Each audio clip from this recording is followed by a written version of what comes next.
Hey everyone, D here, and welcome to another review of Disney Plus's series Hawkeye. We're moving on to episode 4 this week, Partners. Am I right? Now you may notice I do have the lovely Alyssa Jean from Alyssa's Reviews joining me tonight. Hello, Alyssa. How you doing? I am doing great. It's really good to be here and talk about Hawkeye with you.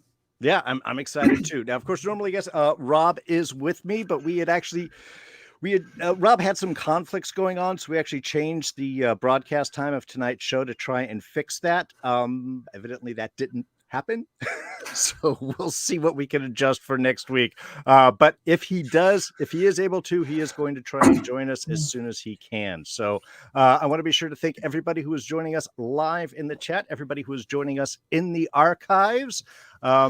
Quiet night. I think everybody's watching The Expanse, Alyssa. That dropped tonight. Yeah, The Expanse dropped tonight. And if you're also watching The Wheel of Time, you got to watch those back to back because they're both on Amazon Prime. I got to do that when we're done here. That's what I'm going to do. I got to watch those two shows. There's a lot of shows. I know we go from a desert to a plethora of riches. So not doing Expanse reviews here, but I will be joining Mark over in Enchantment of Eternity, doing the run of the shows there. That's going to be on Saturday nights, and I think Alyssa's going to be joining us on a few of those as well. Yeah, I gotcha. I can't this weekend, but I will be there on the next two after that. So episodes.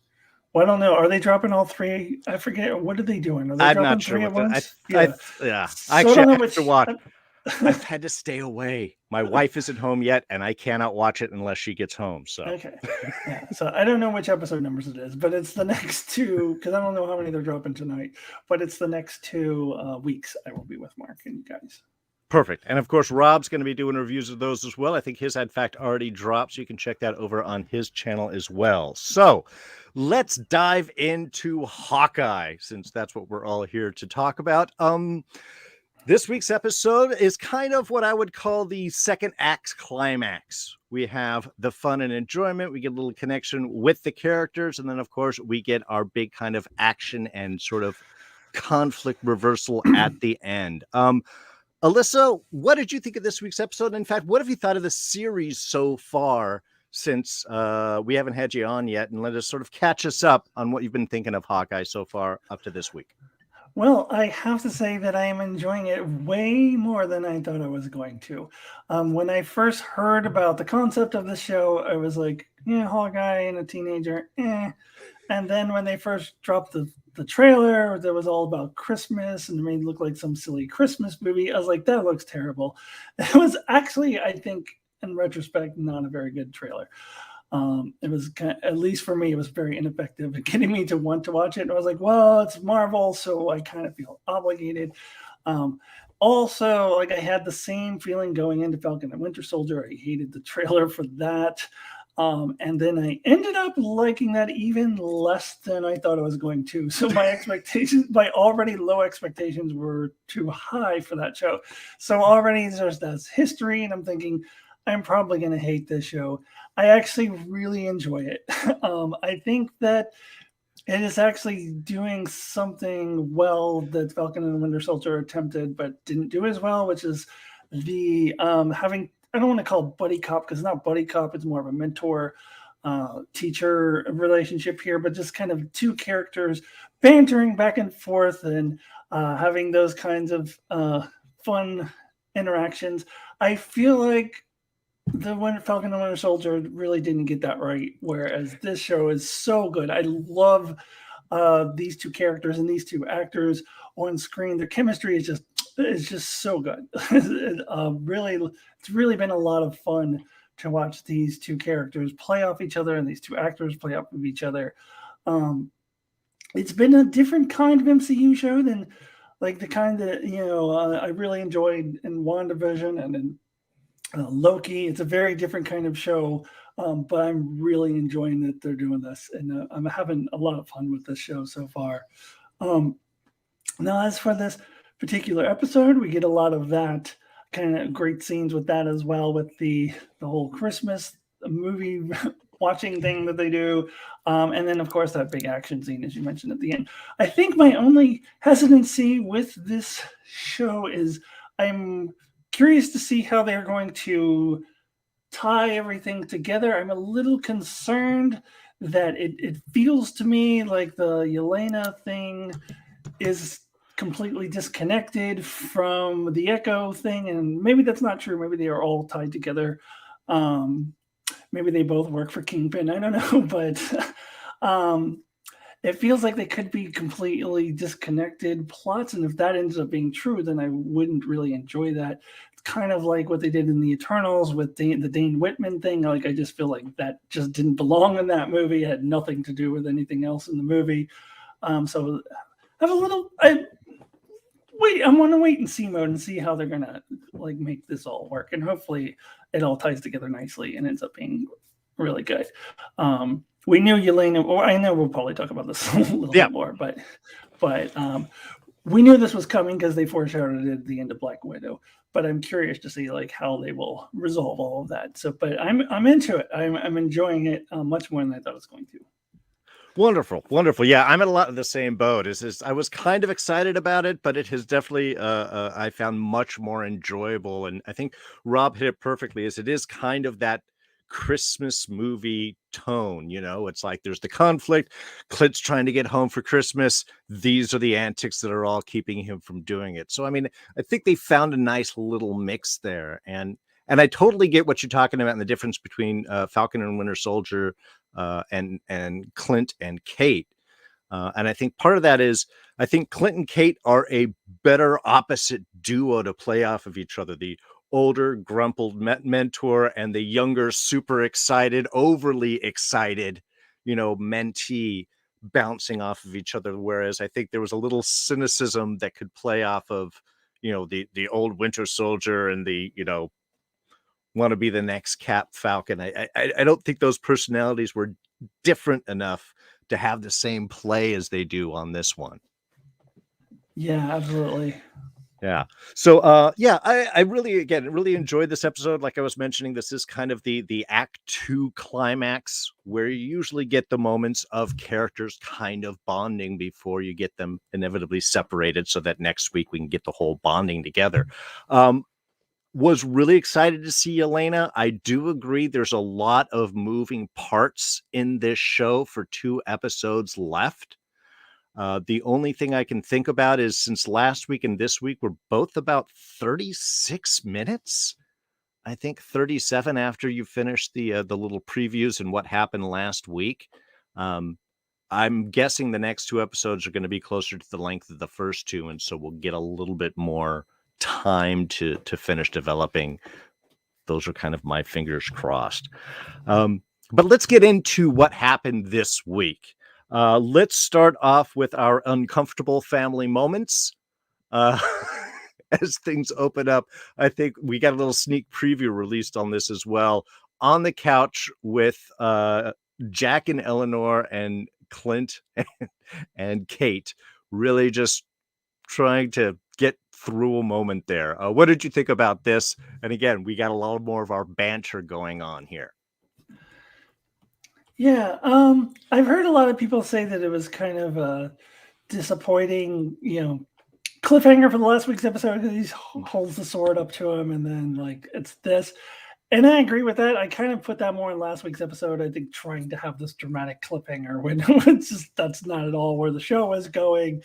So I kind of put that more at the end of last week's episode. And then on this week's episode, I really did enjoy these interactions. And I don't know, Jack is just like the goofy stepdad, so much to the point where I don't know if you guys have talked theories or not. I haven't got a chance to catch you, but feel free. It's the 2 of us right now. More and more feel like he has been framed. He is not the bad guy. That I like the theory that what's her name, Eleanor, is the true villain. I don't trust her at all. Kate's mom. More so than Jack. He was great in this scene. I loved him. I would kind of love it if he became the swordsman at some point. I don't know if they're going to do that in the MCU, but but I do really, I did. These were really great scenes, and again, just the interplay between Clint and Kate is just fantastic. Just how he in these scenes he was like, where she was like, "Oh, we're partners." Yeah, we're not partners. No, we're good friends. Yeah, I wouldn't say we're friends. That's so good. Like, I it's just this kind of stuff that I'm really loving in this show. Yeah, well, and I think it's perfect. His dryness on this is too. It's just she's so excited, trying to be the like, oh no, at least I'm not freaking like, oh my god, it's Hawkeye, but it's kind of exactly what it is that she's doing.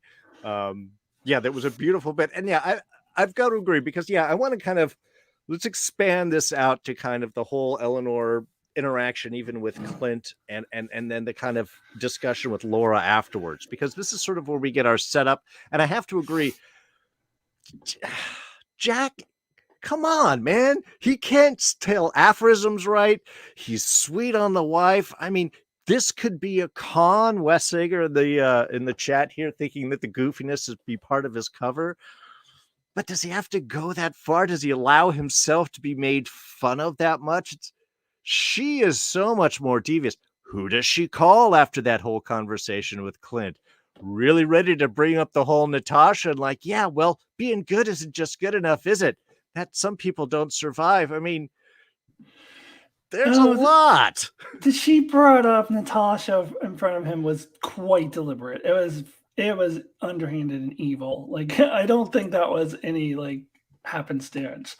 I think she is evil, and yeah, I'm very curious who she was calling. I've heard the theories, and maybe it's Val, and then that's what leads to the scene at the post-credit scene in Black Widow. Is before that. I don't know about all that, but she's definitely calling somebody shady. That's not her.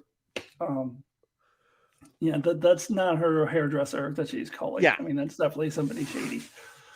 Well, and also, I mean, and she got the alert that somebody had gotten into her account, right as Jack's name was being looked up, who we find out later on from Laura is the CEO of Sloan Limited, the tracksuit front company, which again, another beautiful little scene right there.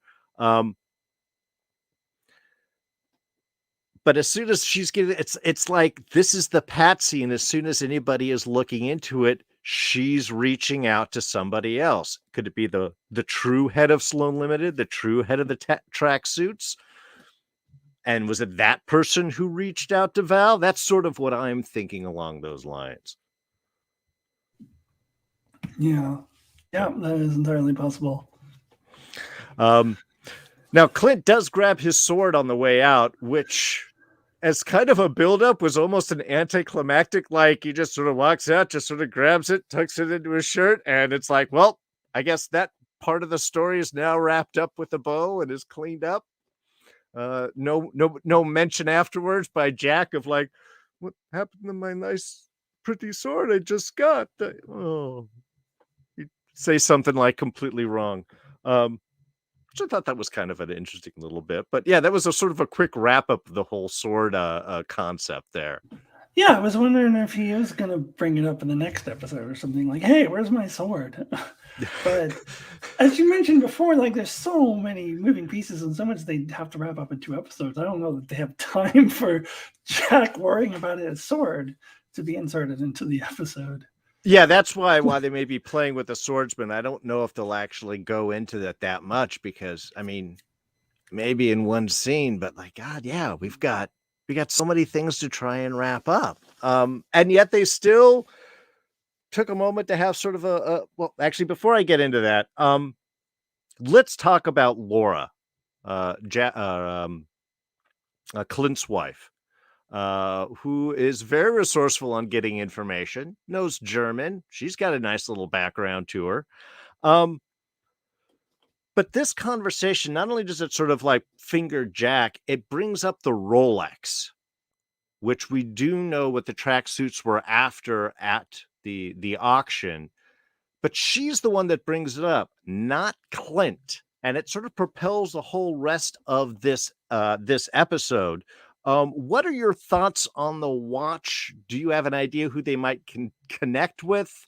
or why this might suddenly be so important. I thought it might have been Stark's, but that doesn't seem to be playing out right. Oh, I think it's definitely Laura's It, because Clint explains, oh, well, this belonged to a friend, or there's a transmitter in it that can trace back to a friend of his who has gotten out of the game, who hasn't been in it in years. And we get Laura speaking German, Laura being very resourceful. I think she's a former SHIELD agent or something along those lines. Um, and that it's she who he's protecting, and that's why she's the one who was concerned about that watch. That's what makes the most sense to me, especially given what Clint say. I think she is the friend that he was referring to. sure. I was thinking that, but I was also like, the watch is tied, so if they get the watch, it will expose. Now, I mean, I don't know how much they know about Clint's family. There was certainly some surprise when they brought up Maya's things, which I know we're kind of jumping back and forth a little bit here. That's fine. But I don't know. And we don't need to go into it too far, but just the idea is, how is the watch, unless it's kind of engraved on the back, like that was a retirement watch, and on the back it's like, to Clint from your spy wife Laura at the place in the mountains where our secret cabin is hidden. That's my only kind of thought of how is that going to. Didn't he say there was like a transmitter in it or something that could be traced back to his friend? So it seemed to me that it would expose Laura and put her in danger potentially. That's what I was reading. Okay, yeah, I thought the transmitter was allowed them to locate the watch, but yes, that could have some physical tie back to it as well. Okay. All right. I'll go with that. It could be wrong. That's my theory. I don't know. It's not like I've never been wrong about any of my theories before. Oh yeah. Oh no, let's not get into that. We tend to way over speculate around here, and it's always so much simpler by the time it's all done. So that kind of brings up, and again, like I said, that sort of propels the whole rest of the episode, though we do get a brief little break between Kate and Clint, making sure that Clint's not alone for the holidays. This was I think a wonderful, lighthearted, two characters bonding bit that, of course, has to wrap up in a very heavy, serious moment. But let's talk about the lightness. No more trick arrows out there in the world, but there's plenty of ugly sweaters in movies. Yeah, well, they got them back though from the Larpers, so but they didn't elaborate why there's no more. I just assumed because either it was like Stark tech or maybe Shield tech, and it's just not being manufactured anymore, or what. But I don't disagree with Kate about the boomerang arrows. Clint was very dismissive about the whole idea. You just gotta be able to catch them, It's interesting. Again, jumping forward is when Kate goes into Maya's apartment later on to get the Rolex. Right on the light switch is a hanging of multiple boomerangs right behind there. I have no idea if this is something, and I don't know anything about Kate, so I don't know if like boomerang arrows are part of her thing. But I thought that was kind of an odd little, like, wow, that's an odd art choice for Maya's apartment. Huh, no, I didn't notice that. That is interesting.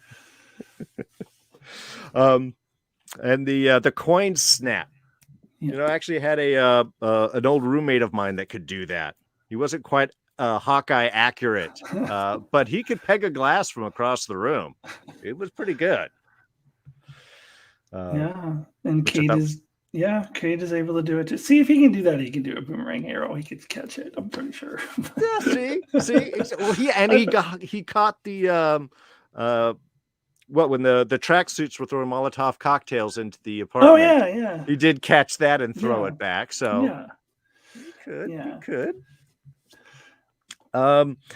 But despite all of the enjoyment, which of course is pretty standard a little bit for a Hollywood movie, we do have to have our moment of seriousness. What's the best shot you ever took? In this case, for Clint, the one that he didn't take, something that may pop up later on in the episode. But this gets very serious. And I think this was something that I really appreciate this show doing, and I think it has done. I mean, WandaVision was kind of its own thing, but certainly better than most of the other Disney Pluses, is showing the cost, showing the stakes, showing the price of loss. Because the moments when Clint is talking about Natasha and telling those stories and having like little flashback nightmares, to me, that's the biggest emotional hit right here. And something that I'm really glad that they're taking time to delve into, since we never really got a whole lot of Clint and Natasha in the MCU before, even through the Avengers or obviously no other movie. Yeah, I really like that they're exploring that more, and they've been doing it all throughout each of the episodes, starting with when he went to see the Rogers musical in the first episode, and his reaction when he saw the Natasha on stage. Um, yeah, I was hoping that Clint would reach some sort of resolution by the end of the series, or maybe be a little bit at peace with it. But with 2 episodes left and a lot to do, I don't know if they'll get to that. But I do like that they are following up on that and that they're exploring that, because that would be realistic on how he would react. They haven't really delved into them a lot in previous movies, but enough so that you could see that they had a really deeply rooted bond. That they were really close, and it was one that they were able to exist outside of his marriage, and there was never any sense that there was any jealousy involved. And there was never really any sense that there was anything romantic about it. But they were able to have this really deep emotional bond, and but still just be really really close friends. And I think that had been established, but there hadn't been any follow up until this show on how he would respond to her death. So I think it's actually very important for the show to explore that, and I like that they're doing that. Yeah. Well, I mean, it was. I guess it was just one of those things that when we did have the Black Widow movie, and they were talking about Budapest this big time before them, that it ended up being in the film just her telling this quick tale and no actual Clint involved in the story. Again, not that the guy needs to show up for the girls movie or anything like that. Just the fact that they did have this connection, so his kind of absence felt a little bit more, whereas now, like you said, with Hawkeye kind of dealing with the loss, her presence in it, I think is really appropriate. And what I love the line that it is, would you do what I do? It's a game of managing loss. I mean, it's just, he just gets so pulled when he's thinking of that. I think it's a perfect setup for what we have in our big conflict kind of at the end, dealing his reality of seeing, well, what the reality of all of this is, not to mention the fact that, Eleanor, I'm trying to remember everybody's names, had specifically brought Natasha up and was like, I can't lose my kid. I need you to drop this. He can't, but he'll keep her safe. Ends up being that's the only way to keep her safe. And then, of course, we have the discovery from Kate's end that Clint is Ronin. First off, I'm going to say this. I think I've mentioned it before. I hate the blip as a term. I understand it works for Spider-Man. It works for a bunch of kids in high school calling it the blip, but the whole world calling a big 5-year gap disappearance a blip. I don't know. Any thoughts on blip as a term, Alyssa? To be honest, I've never given it a thought. I don't know. I've just kind of that's the term they use, and I've just kind of accepted it. I actually haven't really given any thought to it. And real quick, Mercenary X84 mentioning Clint and Kate's stance on boomerang arrows is reversed in the comics. See, that would make a lot more sense, that Clint would be into boomerang arrows and Kate maybe not, maybe a little more cautious. Okay, thank you, Mercenary. I appreciate that. But yeah, we have the discovery that, or the kind of figuring out on Kate's end, that Clint is Ronin, which he doesn't deny. He just sort of acknowledges that you do hard things and bad losses. And again, I think not only in setting up the loss of Natasha, but now seeing that the cause of all of this, Clint isn't some mythical figure. It's him trying to clean up what's tied to him before he can actually move on and go home. Yeah, I think it was inevitable that she was going to piece that together. So I thought that was well placed here. Right after the whole lighthearted scene, and then getting the Natasha stuff, and then also her piecing together the Ronin thing. And this is actually another thing that I'm glad that they are exploring in this series, because it is something that was just kind of, I mean, it was there was one scene, a couple of scenes in game, like it wasn't really, but it was implied that that was like 5 years of his life. That's what he was doing, and we got like almost nothing of it from the films. So I really love that this is this motivating factor in this series, or it has been up to this point, trying to clean up that mess, trying to gather all the things back together again. And I find this whole thing very interesting. I'm glad they're doing it. Mm-hmm, mm-hmm. Indeed. Yeah. So again, we get our moment of levity, our moment of bonding, a little bit of seriousness before getting ready to go retrieve the Rolex, which does require one small feat, the recovery of arrows, or as might say, just some run-of-the-mill mild evidence tampering. Heading to the Larpers. What have been your thoughts of the Larpers? We had a really big scene a couple episodes ago. We do a returning. It's Kate and Larpers. Are they going to be? Are they going to be a thing? Is this going to be her inroad to the police, who do seem pretty willing to help out an Avenger? Maybe so. Yeah, this might be like that might be her inside connection now, is the Larpers. Yeah. To be honest, when I first saw them in episode 2, it was like, I thought it went on for a little too long. I was like, okay, this is a bit silly. I don't know. They're kind of growing on me now. They weren't in it that much in this episode, but that's the key. That's the key. Yeah, Small bits. Yeah.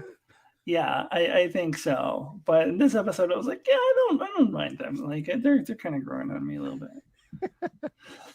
Yeah, I love the fact that they're very much willing to help. And of course, while that's happening, we do get a little scene between Hawkeye and Kazi trying to get things straightened up with Maya. Not a big scene, but I do again appreciate sort of Clint's approach towards Kazi. Not trying to buttering him up, just trying to appeal to his practical nature. Yeah, and I kind of got the impression he was getting to him a little bit. Whether Kazi would actually admit it, I think we'll see that he has gotten to him a little bit in the next episode. Mm-hmm, mm-hmm. Now, the one thing that I did want to bring this up, because he does make an interesting statement to Kazi about laying low, about not drawing attention. An episode or two ago, that was something that Kazi had brought up to Maya. We're supposed to be laying low. In this one, Hawkeye brings up to Kazi, hey, your boss doesn't want this kind of attention, I'm sure. Now, of course, we've all been theorizing who the boss is. Wilson Fisk. Kingpin. Yeah, and this is going to be the return of D'Onofrio, who rumored might have been in a post-credit scene for this week's episode, but was pushed because it would have pulled from the Elena focus, which I agree on. I don't know if that's just people talking or not. I've also heard that episode 5 is supposed to be the one that's going to blow up Twitter, so I think that it'll be the post-credit scene next week. So I'm really excited about that. But the reason I bring it up is, I mean, one, this would make sense. Somebody powerful that Eleanor is connected to business-wise. She's providing security. He's doing business. But the low attention to me is actually the big Fisk hint. Because in season 1 of Daredevil, they didn't want his name mentioned. They didn't want anything brought up. Fisk was all about laying low. No big attention. So for some reason, this small line when he's like, your boss doesn't want attention, couldn't have been a clear signal behind everything else that this is really, they're really heavily hinting Wilson Fisk's return here. Yeah, absolutely. And it has, and Kevin Feige this past week or so did confirm that Charlie Cox will be reprising his role as Daredevil in the MCU. We've known that for a while, but this is the first time it's been like officially confirmed out of the mouth of Kevin Feige. So if Charlie Cox is going to be in it, I mean, yeah, well, and there's the rumor he pops up in Spider-Man, which comes out next week. So it would also make sense to hold the reveal to next week. So you have Charlie Cox popping up in Spider-Man and Wilson Fisk or Vincent D'Onofrio popping up in Hawkeye in the same week. It's kind of a big statement from Marvel's end. Yeah. All right, so we get our stuff, we get our arrows. It's time to retrieve the Rolex. It doesn't go exactly the way Clint expects it. Clint got Batman. Kate Batman Clint just disappeared off while he was talking and trying to lay down the plan. Yeah, I love that. I don't know that I buy that she would be able to do that with him, but it was funny. I did like that. Yeah, no. I think that was a perfect setup. And what's the thing is you think your child, your refusal to grow up will just allow things to go your way, and okay, it kind of is, sort of. It gets her into the building. It gets her into the elevator. Certainly, her enthusiasm does not work well with the guy that she's helping up the elevator there. He doesn't seem to want to get off. He seems to want to get off the elevator as quickly as possible. Oh, I thought she was doing that on purpose to get him off the elevator, but maybe not. That's also kind of her personality, so maybe not. It's, again, a little bit is good. Too much can be grating. She's finding the balance. I think that's all about here. Yeah. But okay, we get to the apartment. We get the Rolex. We find out whose apartment it is. We get to our big rooftop climax 3-way battle. I mean, after a little zipline fiasco trying to get back across. What were your thoughts of all of this reveal, and then dive right into the fight and all of that there, Alyssa? Well, as I said, we knew Elena was coming, and obviously we knew who that was as soon as you saw this mysterious masked figure. So I thought it was cool. As I mentioned before, I'm in wait and see mode to see how they're going to tie this all together. But just looking at this scene, independent of that, I thought it was a really great action scene. It was, and something that I saw someone mention in another review that didn't click with me, but when Kate, is hanging halfway down from the building and Clint is holding on to her, that he's like kind of reliving the Natasha death. And it's a very kind of reminiscent of that scene. Mm-hmm. They even play similar music to that scene. And that's probably exactly why he does what he does at the end, which is to tell her to, you got to skedaddle. The classic, I never really liked you anyway thing, so that you can keep the person safe. You got to kick the dog so that it runs away. Yeah. Right. That thing, which is not going to work with Kate, obviously. No. She's proven that. And no one kicked Pizza Dog. I'm just going to put that out there right now. Yeah. Or any dog. Yeah. Yeah, no, if he kicked Pizza Dog, then that's it. Like, he's out of the Avengers for good. Like, Oh, by the way, yeah, I haven't mentioned Pizza Dog this whole episode because he wasn't really in this episode a whole lot, but I mean, clearly the star of the show, right? I mean, Pizza Dog is amazing, but, but We have to talk about other things than Pizza Dog, otherwise it would just be the right, Pizza Dog yeah, show. I right, agree. yeah, I get that. um, Now, did you think that now I it was good to have Maya versus, jumping in with this, and you had gives us sort of our three-way fight and our big kind of switch of things.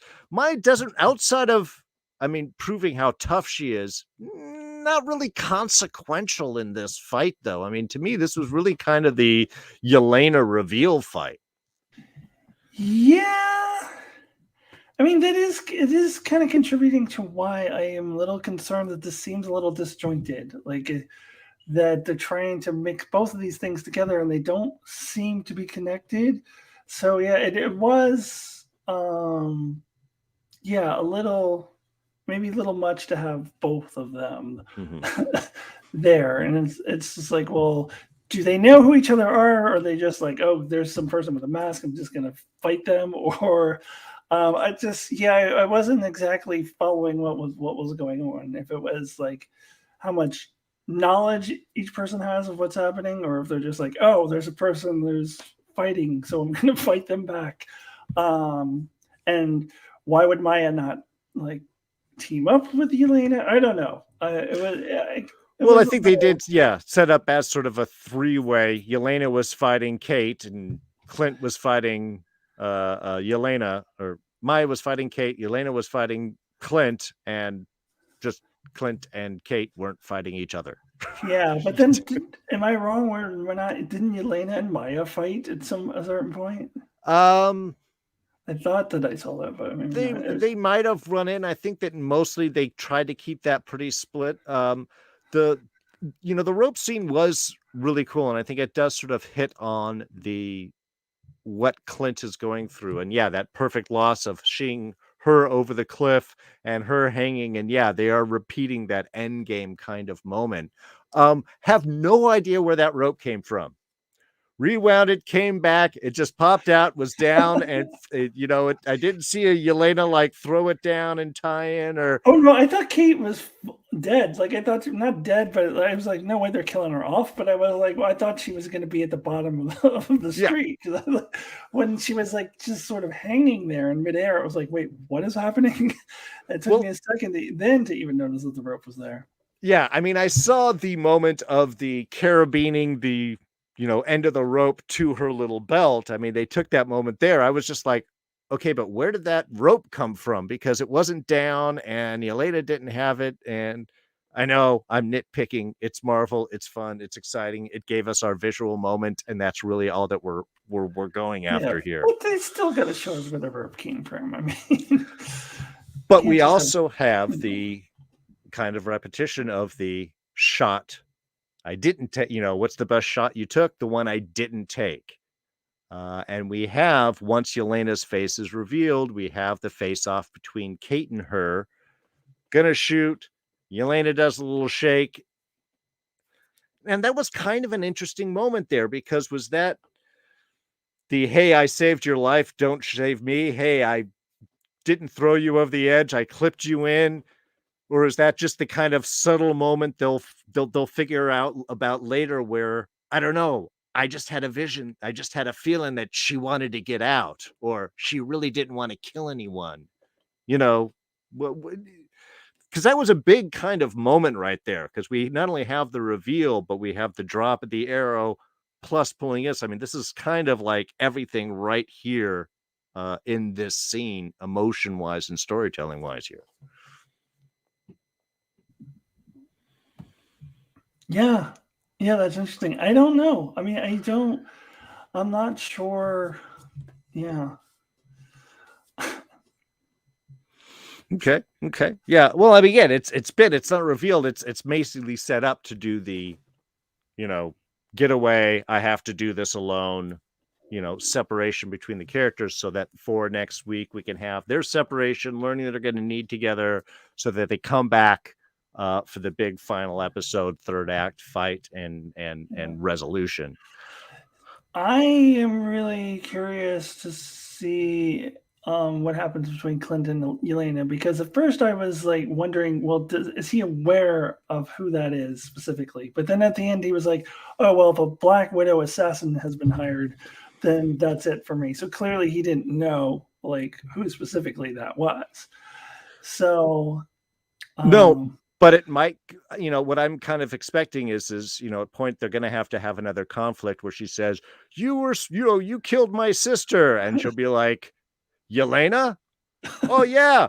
Natasha told me all about you in between movies or when we were on the ship and the film wasn't going. And yeah, wow, she really loved you, man. It's all about family and Christmas. Come to my place for Christmas. If Yelena ends up, oh my God, they're all going to be at Clint's for Christmas. They're all going to end up at Clint's for Christmas. That's how they're yeah, going to do it, isn't it? they are. And Jack's going to be there too. You would watch. He's going to be there misquoting movies and saying things wrong.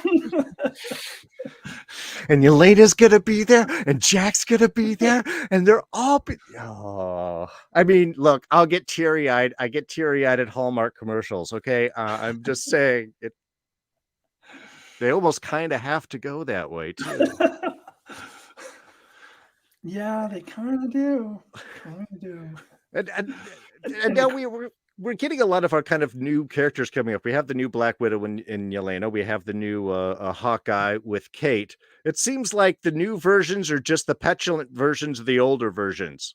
I'm going to make fun of you. You're a poser. I'm not going to pose. Though she posed a lot in this fight. Yeah, I noticed she did the pose that she was making fun of Natasha for doing. So. All right. Maybe it's kind of after she died, she kind of incorporated that into her repertoire as sort of a memoriam for Natasha. It's how she honors Natasha. Yeah. Is you have to look good in your fights. There's something to that.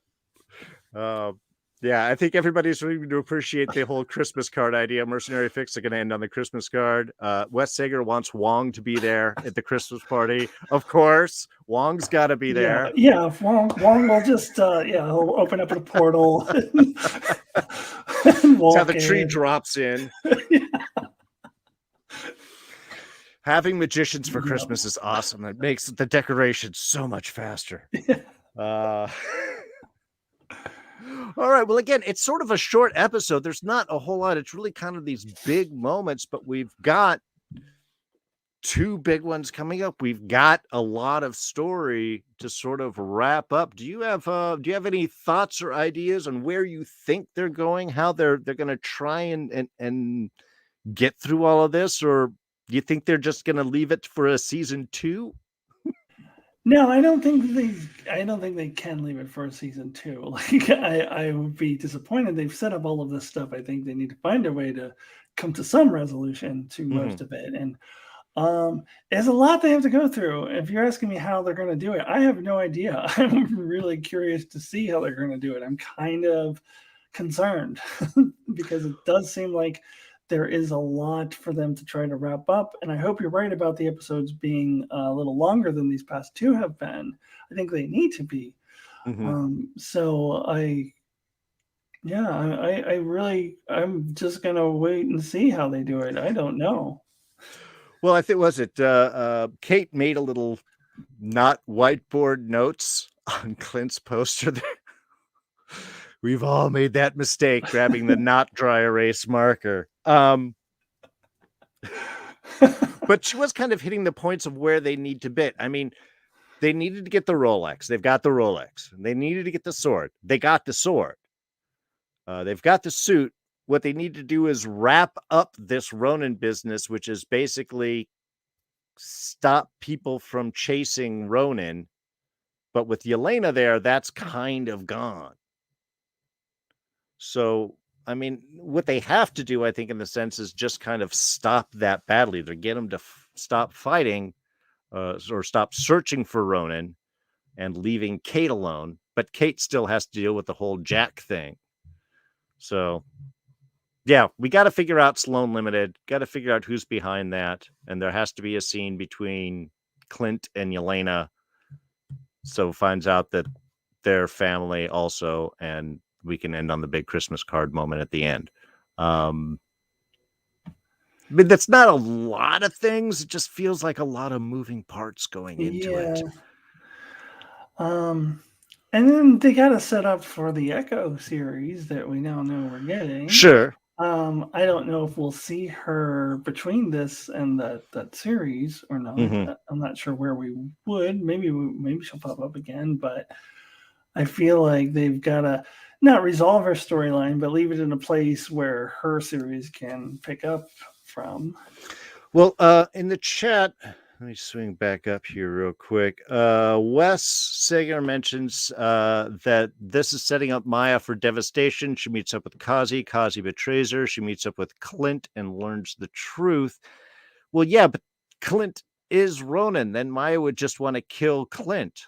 I mean, I don't see. That's the one thing is obviously she's going to have to move some sort of heroic direction at some point or split, but she has to either forgive Clint or go someone else caused.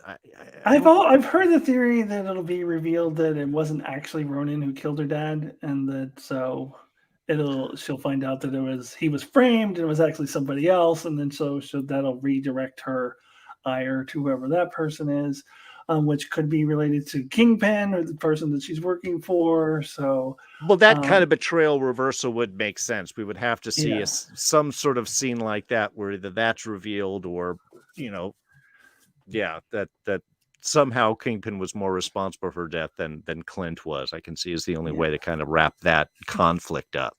Yeah, that would be probably the most direct way to wrap up that conflict.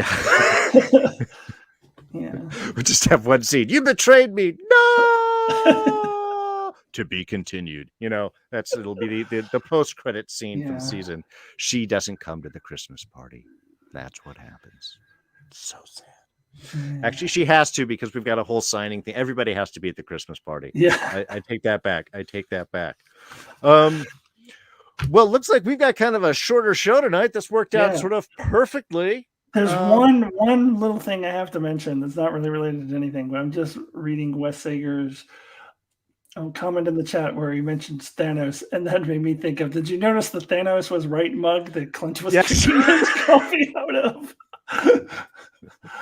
He sees it in the bathroom and he's all like, then now he's just having it as a coffee. I don't know, is that a transition for him? Is it an evolution or just he's accepting maybe there's a point to this? Yeah, I thought that was pretty fun. I think if somehow we could get the version of Thanos from that What If episode, the like buddy chummy Thanos, to come to that Christmas party, I think that would be fun too. The drinking buddy Thanos. It might be a real uncomfortable moment right there. That's the spirit of forgiveness right there. Would have to come in. I think the only way to play that off. Well, look, everyone, thank you so much for joining us for a little discussion here this week, a little more freewheeling than normal. Everyone joining the chat, Mercenary X84, Wes Sager, as always, of course. Now, next week, Mark from Enchantment of Eternity will be joining us to discuss the big episode 5, where apparently everything happens. Lot to dive into next week. Rob should be back with us then. Time-wise, we might shift things around. I'll let you guys know. Keep an eye out on my Twitter feed at Darren Jakes and on my YouTube feed. I'll let you guys know as early as possible if we're going to do a time change, just because I'd like to get everybody on the show and see if we can clear up any conflicts that we have going on. But Alyssa, where can people find you and what you doing? Okay, real quick before I get into that, Mercenary X84 is asking if they sell those Thanos mugs, and from what I understand, those are real things that actually you can buy. I don't know where, but if you look it up, I think it's a real product. I'm sure Disney marketing is behind it. Yeah, that's why it's there. Okay. Yeah, that's yep. Product placement makes sense. Yep.